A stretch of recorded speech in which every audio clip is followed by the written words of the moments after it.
नमस्कार, आप देख रहे हैं न्यूज़ वन इंडिया और मैं हूं आपके साथ सपना शर्मा। तो खबरों की शुरुआत करेंगे। आज महाराजगंज के दौरे पर सीएम योगी आदित्यनाथ है। सीएम योगी आदित्यनाथ आज पहुंचे चौक नगर पंचायत। सुबह 11 बजे महाराजगंज पहुंचेंगे सीएम योगी आदित्यनाथ, ये जानकारी मिल रही है।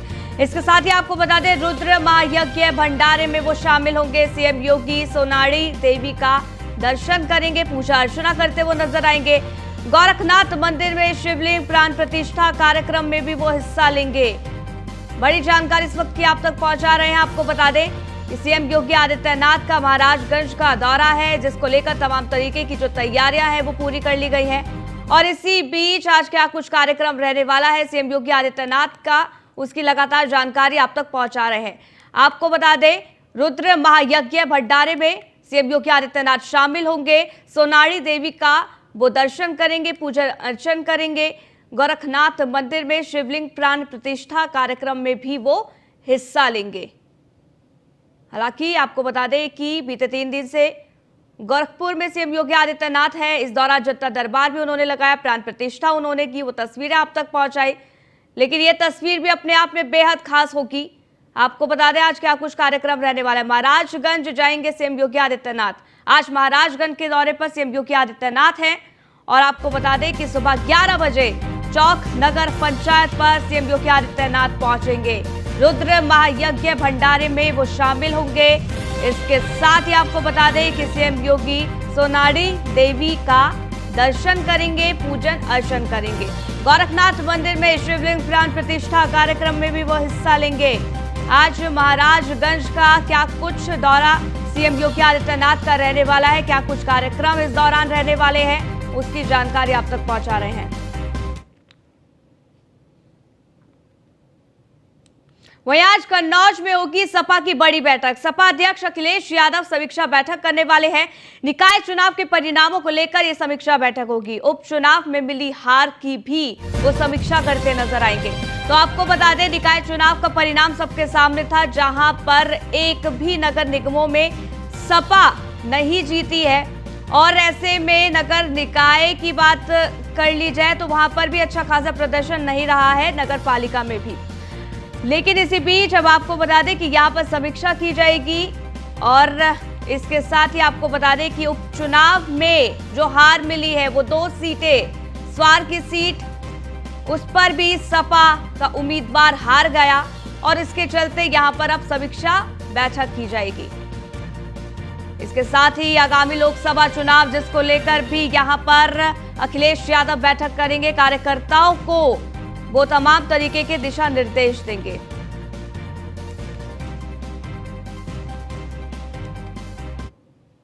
तो वहीं लखनऊ से आपको खबर बता दें, आज कांग्रेस मुख्यालय में समीक्षा बैठक है। पार्टी प्रदेश अध्यक्ष बृजभूषण लाल खाबरी ये बैठक करने वाले हैं। निकाय चुनाव में मिली हार की इस दौरान समीक्षा होगी। नई प्रदेश कार्यकारिणी के गठन को लेकर भी इसमें मंथन होगा। कुछ नए चेहरों को कार्यकारिणी में जगह मिलने की चर्चाएं यहां पर तेज हो गई है।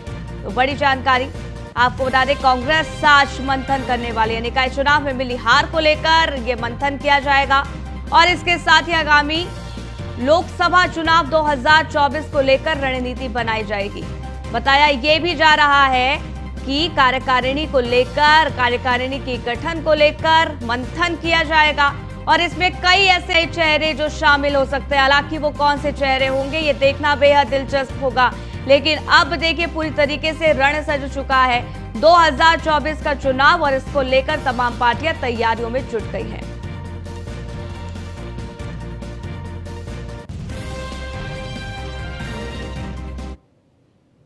वाराणसी से खबर आपको बता दें, ज्ञानवापी से जुड़े 7 मुकदमों का मामला ये पूरा। और आपको बता दें, जिला कोर्ट में आज मामले की सुनवाई होनी है। बीते शुक्रवार को मामले में सुनवाई जो थी वो टल गई थी। कोर्ट ने 22 मई को सुनवाई के लिए तारीख दी थी, यानी कि आज संभव है कि कोर्ट की तरफ से फैसला आ सकता है। लेकिन ज्ञानवापी मामले में क्या कुछ फैसला आएगा वो देखना होगा। लेकिन आपको बता दें कि 7 मामले ऐसे हैं जिस पर सुनवाई कोर्ट की तरफ से की जा रही है। और आपको बता दें कि कोर्ट की तरफ से अब क्या कुछ फैसला आएगा देखना होगा। लेकिन सबकी अपनी अपनी दलीलें हैं। जहां एक और हिंदू पक्ष की तरफ से कहा गया है कि यहाँ पर शिवलिंग है, तो वहीं आपको बता दें मुस्लिम पक्ष लगातार इसको फव्वारा कह रहा है। हालांकि अभी भी ये संशय बना हुआ है कि आखिरकार सच्चाई है क्या। इसकी जांच पड़ताल के आदेश भी दिए गए, लेकिन जहां पर कार्बन डेटिंग को लेकर सुप्रीम कोर्ट की तरफ से अगली सुनवाई तक के लिए रोक लगा दी थी, तो वहीं आपको बता दें कि अब क्या है पूरा मामला, अब इसके जरिए आपको समझाते हैं। आपको बता दें मां श्रृंगार गौरी मामले की वादिनी है चारों, और जिला कोर्ट से 4 वादिनी महिला ने मांग की थी। ज्ञान वापी से जुड़े 7 केसों की एक साथ सुनवाई की मांग की गई थी। जिला जज ने अन्य कोर्ट में लंबित वादों को भी तलब किया था। लंबित वादों को अपने अदालत में तलब किया गया था। जिला कोर्ट मामले पर आज विचार करेगी और सभी मामले एक साथ सुने जाएंगे या नहीं, इस पर भी विचार किया जाएगा। तो क्या कुछ ये पूरा मामला, उसकी लगातार जानकारी आपको दे रहे हैं। मां श्रृंगार गौरी मामले पर ये पूरा मामला, जहां पर इन महिलाओं ने ये मांग की थी कि यहां पर पूजा अर्चना की जाए। हालांकि जैसे ही जांच पड़ताल की गई तो यहां पर एक आकृति मिली, जहां पर हिंदू पक्ष की तरफ से शिवलिंग कहा गया, तो वही मुस्लिम पक्ष की तरफ से इसको फव्वारा कहा गया। हालांकि ये पूरा मामला है, उसको लेकर कोर्ट में फिलहाल तमाम तरीके की दलीलें चल रही हैं। कौन से हैं वे 7 मामले, इसकी जानकारी भी आप तक पहुंचा रहे हैं। लक्ष्मी देवी बनाम मां गंगा का ये मामला, लक्ष्मी देवी बनाम स्वामी अभिमुक्तेश्वर आनंद का ये पूरा मामला। तो ये हम आपको बता रहे हैं आखिरकार ये 7 मामले कौन से हैं जिस पर एक साथ सुनवाई होने वाली है।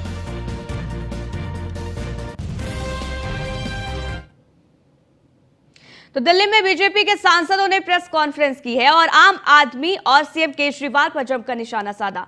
क्या कुछ कहा बीजेपी सांसदों ने, अब आपको सुनवाते हैं।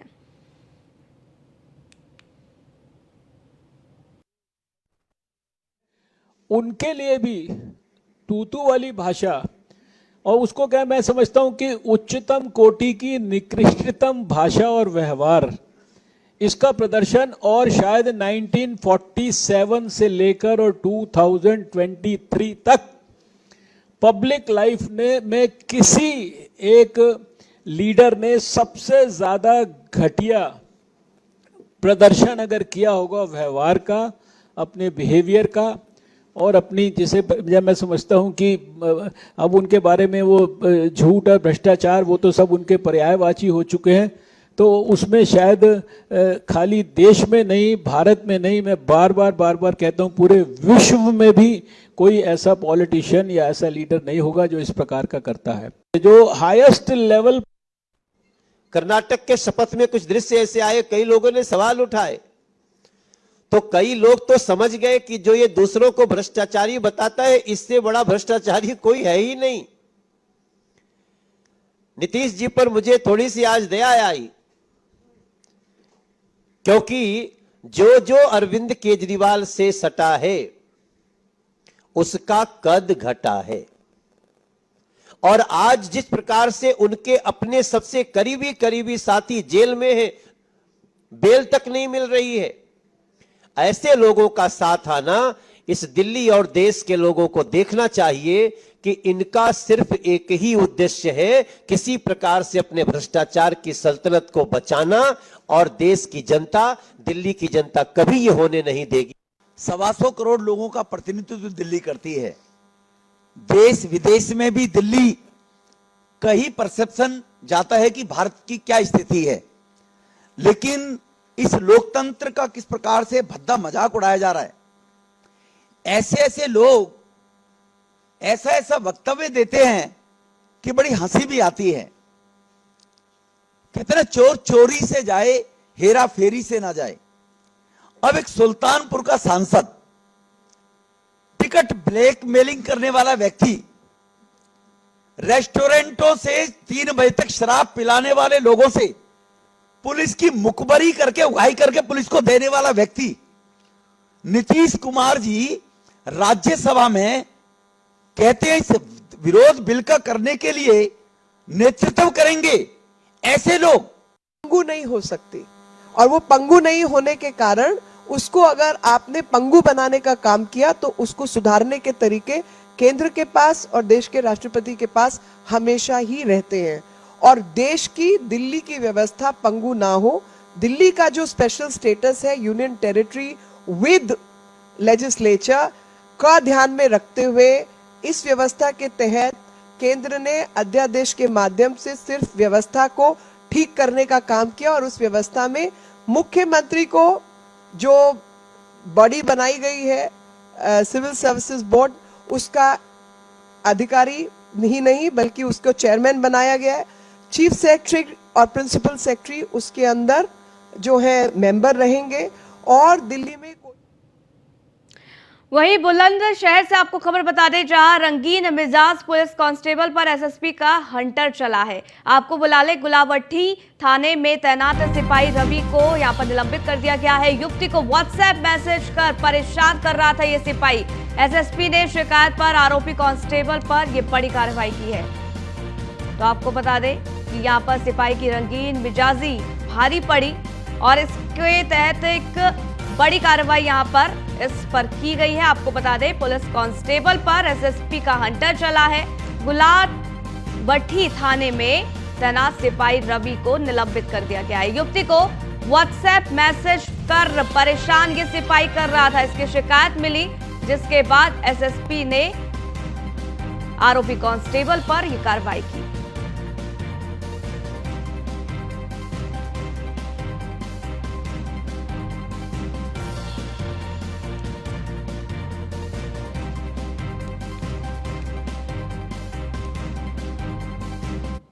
वहीं बागपत में विद्युत विभाग के कर्मचारियों की टीम के साथ मारपीट का वीडियो जमकर वायरल हो रहा है। वायरल वीडियो थाना सिंघावली अहीर क्षेत्र के बिलोशपुरा गांव का बताया जा रहा है। दरअसल विद्युत विभाग के कर्मचारियों की टीम विद्युत चोरी की सूचना पर गई थी और इस दौरान टीम ग्रामीणों ने हमला कर दिया। आपको बता दें कि टीम पर ग्रामीणों ने हमला किया है, जानकारी मिल रही है। हालांकि इस मामले में पुलिस अब जांच में जुट गई है।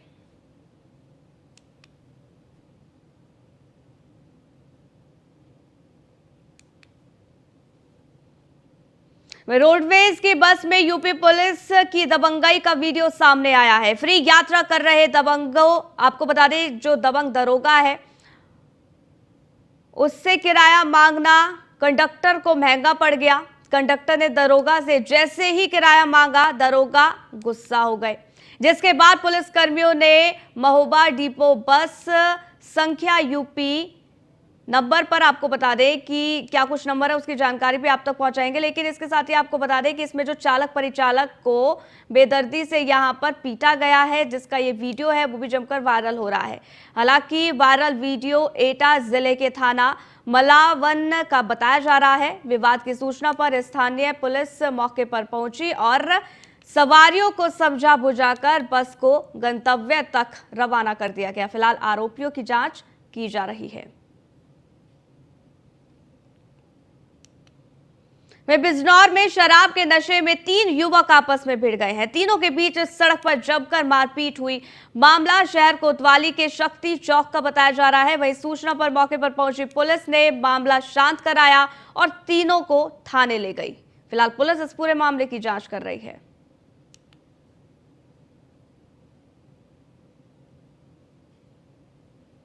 वही कर्नाटक में हुए हिजाब विवाद को आप बखूबी जानते होंगे, लेकिन अब एक बार फिर ये हिजाब सुर्खियों में आ गया है। लेकिन इस बार ये विवाद कर्नाटक में नहीं बल्कि यूपी में हो रहा है।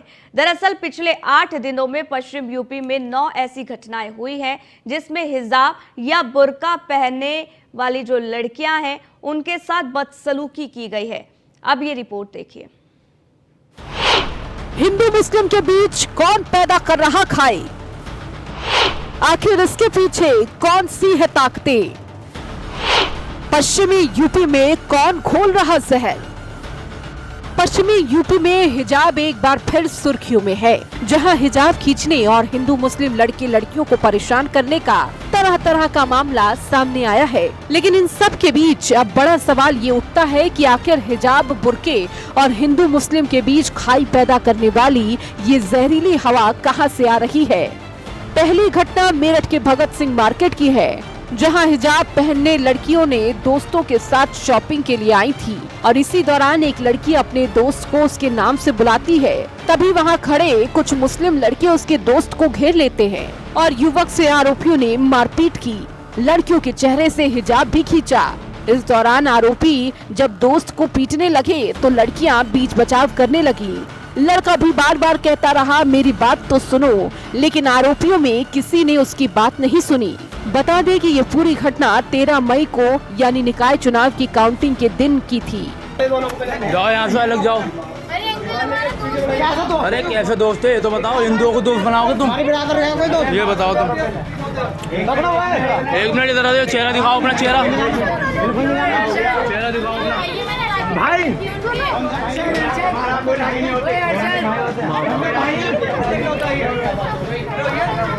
क्या नाम है भैया तुम्हारा? क्या नाम है भैया? सिर में चोट लगी। क्या नाम है तुम्हारा? क्या नाम है? बात करो। बात तो सुन लो। अबे नाम तो बताओ, कैसे दोस्त हो तुम इसके?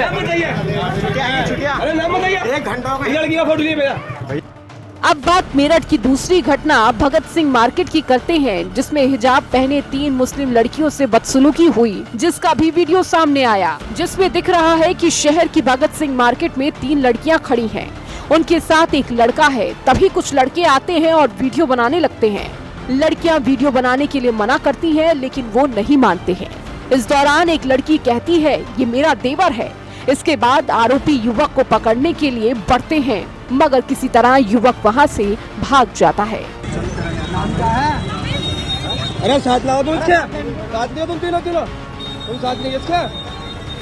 साथ नहीं है तुम। साथ नहीं है बताओ पहले।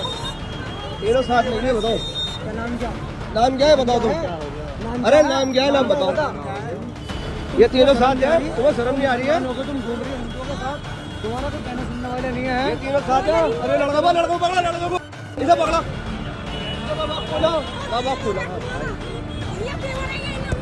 देवर है। हिजाब विवाद की तीसरी घटना मुजफ्फरनगर की है, जहां पर 5 से 6 बुलेरो सवार युवक लड़की को बुलेट से उतारकर हिजाब खींचते हैं। ये मामला 16 मई को सामने आया, जिसमें हिजाब पहनकर क्लासमेट के साथ बुलेट से जा रही लड़की से बदसलूकी की जाती है।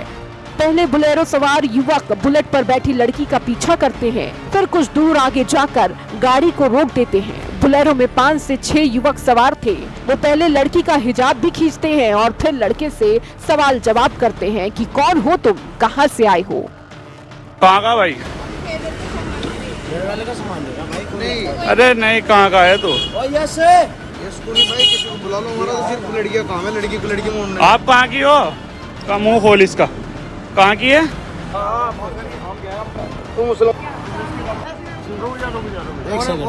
गाड़ी का नंबर है, गाड़ी पर कोई नंबर नहीं है।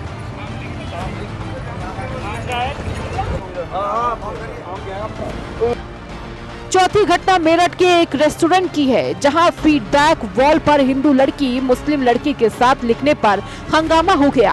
बात 17 मई की है, जब एक बार फिर मेरठ चर्चा में आता है। यहाँ एक रेस्टोरेंट में बजरंग दल के कार्यकर्ता हंगामा कर देते हैं। कहते हैं कि रेस्टोरेंट में मुस्लिम युवक हिंदू लड़कियों को बहला फुसलाकर उनका ब्रेन वॉश कर रहे हैं। यहाँ लव जिहाद चल रहा है। बता दें कि ये रेस्टोरेंट मेरठ के नौचंदी इलाके में है। पांचवी घटना गाजियाबाद के डासना मंदिर की है, जहां हिंदू लड़की की आईडी पर उसके मुस्लिम लड़की दोस्त अंदर चले गए थे। बात 17 मई की है। गाजियाबाद के डासना स्थित देवी मंदिर में 2 नाबालिग लड़कियां अपने मेल दोस्त के साथ मंदिर में चली गई थी। पता चलता है कि हिंदू लड़की की आईडी पर उसके दोनों मुस्लिम दोस्त भी अंदर आ गए थे। दरअसल इस मंदिर में मुस्लिमों के प्रवेश पूरी तरह से वर्जित है। ऐसा नियम यहाँ पर बना हुआ है और इसी वजह से उन्हें पकड़कर पुलिस के हवाले कर दिया गया। हालांकि पुलिस जांच में कुछ संदिग्ध नहीं मिला, जिसके बाद तीनों को छोड़ दिया गया। छठी घटना अलीगढ़ की है, जहां अलीगढ़ शहर में प्राचीन गिलहर राजी जी हनुमान मंदिर है। मंदिर के महंत योगी कौशलनाथ एक फरमान जारी करते हैं, जिसे मंदिर के बाहर चस्पा किया जाता है। इसमें लिखा गया है कि मंदिर में मुस्लिमों का प्रवेश वर्जित है। महाराष्ट्र में हुई घटना के बाद अलीगढ़ में भी संत समाज के लोग अलर्ट हो गए हैं। इन आदेशों को सख्ती से लागू करने के लिए मंदिर के बाहर सेवादारों की टीम को भी लगा दिया गया है, जो मंदिर में आने वाले हर व्यक्ति पर नजर रखेंगे। सातवीं घटना अलीगढ़ की है, जहां पर एएमयू कैंपस में बुर्का पहने हिंदू लड़की को लड़कों ने घेरा। बात 19 मई की है, जब एक बार फिर अलीगढ़ में हिंदू मुस्लिम की चर्चा होती है।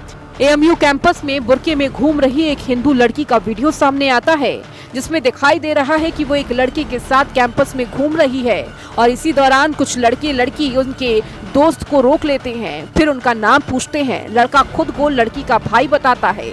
लड़का ये भी कहता है कि उन्हें एलर्जी हुई है, इसके हाथ और चेहरे पे निशान पड़े हुए हैं, जिसके कारण वो बुर्का पहनकर घर से निकली है, जिसे धूप में उसकी एलर्जी में और ज्यादा परेशानी ना हो। जब उससे नाम पूछते हैं तो लड़की अपना नाम कोमल कुमारी बताती है। नाम है आपका? हम दोनों भाई बहन हैं। भाई बहन है। आपका क्या नाम है? कोमल कुमारी। ये सर तो बुर्का क्यों पहने हैं आप? आप लोग को बुरा लग रहा है, देखिए ईचिंग हो रहा है इसीलिए पहने और कोई दिक्कत नहीं है, देख सकते हैं आप। 8वीं घटना अमरोहा की है। ये घटना 19 मई की है, जब एक वीडियो सामने आता है जिसमें देखा जा सकता है कि एक युवक युवती बाइक से कहीं जा रहे थे, तभी बाइक से कुछ लोग पीछे से आते हैं। उन लोगों का चेहरा वीडियो में नहीं दिख रहा। वो लोग युवती से उसका हिजाब हटाने के लिए बोलते हैं। इस पर युवती अपना चेहरा घुमा लेती है और हाथ में हिजाब को पकड़ लेती है। ये घटना हसनपुर गजरौला मार्ग की बताई जा रही है। बहरहाल बड़ा सवाल ये है कि हिंदू मुस्लिम के बीच ये जहर की खाई कौन खोद रहा है, जिसकी चपेट में पश्चिमी यूपी के कई जिले हैं। Bureau report, news 1 India.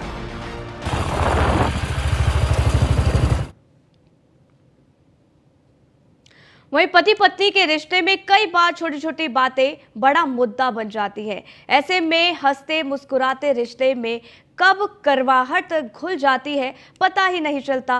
Farrukhabad में भी कई लोगों के रिश्तों में करवाहट आने से जिंदगी नर्क बन गई थी, लेकिन राष्ट्रीय लोक अदालत फिर से उनके रिश्ते के लिए वारदात बना। अब ये खबर देखिए।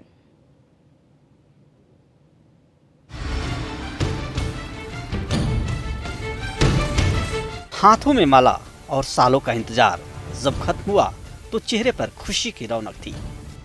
ये अनूठा नजारा फर्रुखाबाद की राष्ट्रीय लोक अदालत में देखने को मिला। लोक अदालत 16 जोड़ों के लिए वरदान बन गया। वर्षों से न्यायालय में चले आ रहे पति पत्नी का विवाद सुलह हो गया और 16 जोड़े फिर से एक दूसरे को हो गए। दरअसल अग्नि को साक्षी मानकर 7 फेरे, जन्म जन्मांतर तक साथ निभाने की कसमें मामूली तकरार के बाद जिंदगी शुरू होने से पहले ही टूट गया और एक दूसरे से अलग हो गए। तन्हाई में जिंदगी बीत रही थी। इस बीच राष्ट्रीय लोक अदालत का आयोजन फतेहगढ़ के न्यायालय परिसर में हुआ। मामला अदालत में पहुंचा, जहां 16 जोड़े दोबारा साथ रहने को राजी हो गए। न्यायाधीशों की मौजूदगी में पति पत्नी एक दूसरे को माला पहनाकर फिर से हमराह बन गए। न्यायाधीश ने सभी को मिठाई खिलाई। इस तरह मामलों में न कोई जीता और न ही कोई हारा। जिला एवं सेशन न्यायाधीश अश्विनी त्रिपाठी और पारिवारिक न्यायालय न्यायाधीश आलोक पारस ने प्रतीक चिन्ह देकर उनके सुखी वैवाहिक जीवन की कामना के साथ घरों के लिए विदा किया। राष्ट्रीय लोक अदालत की ये कोशिश वास्तव में सराहनीय है। इसकी जितनी भी प्रशंसा की जाए कम है। Bureau report, news 1 India.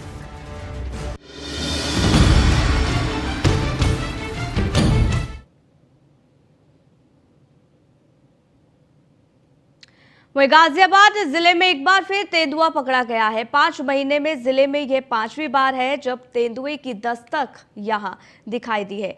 इस बार वन विभाग ने मोदीनगर इलाके से तेंदुए को पकड़ा है। अब ये रिपोर्ट देखिए।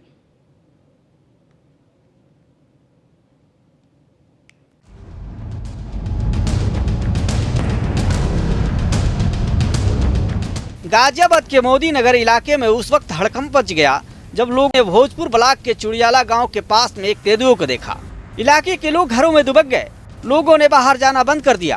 आनन फानन में इसकी सूचना वन विभाग को दी गई। सूचना पर वन विभाग की टीम मौके पर पहुंची और चारों तरफ जाल लगाते हुए सर्च ऑपरेशन चलाया। इस दौरान काफी संख्या में ग्रामीण जमा हो गए। ग्रामीण भी लाठी डंडों के साथ मौके पर डटे रहे। आखिरकार रविवार को वन विभाग की टीम को सफलता मिली। टीम ने तेंदुए को रेस्क्यू किया। हालांकि जाल में फंसने के बाद भी तेंदुआ बेहद खूंखार बना रहा। तेंदुए को वन विभाग की टीम रेस्क्यू कर अपने साथ ले गई। जैसे ही इलाके के लोगों को तेंदुए के पकड़े जाने की सूचना मिली, लोगों ने राहत की सांस ली। इससे पहले भी गाजियाबाद की अदालत में तेंदुए ने अपनी दस्तक दी थी और कई लोगों को चोटिल किया था। वहां भी वन विभाग की टीम को कड़ी मशक्कत का सामना करना पड़ा था। उस तेंदुए को भी रेस्क्यू कर पहाड़ी इलाके में छोड़ा गया था। यहाँ गनीमत ये रही कि तेंदुए ने किसी पर वार नहीं किया, वरना बड़ी घटना हो सकती थी। Bureau report, news 1 India.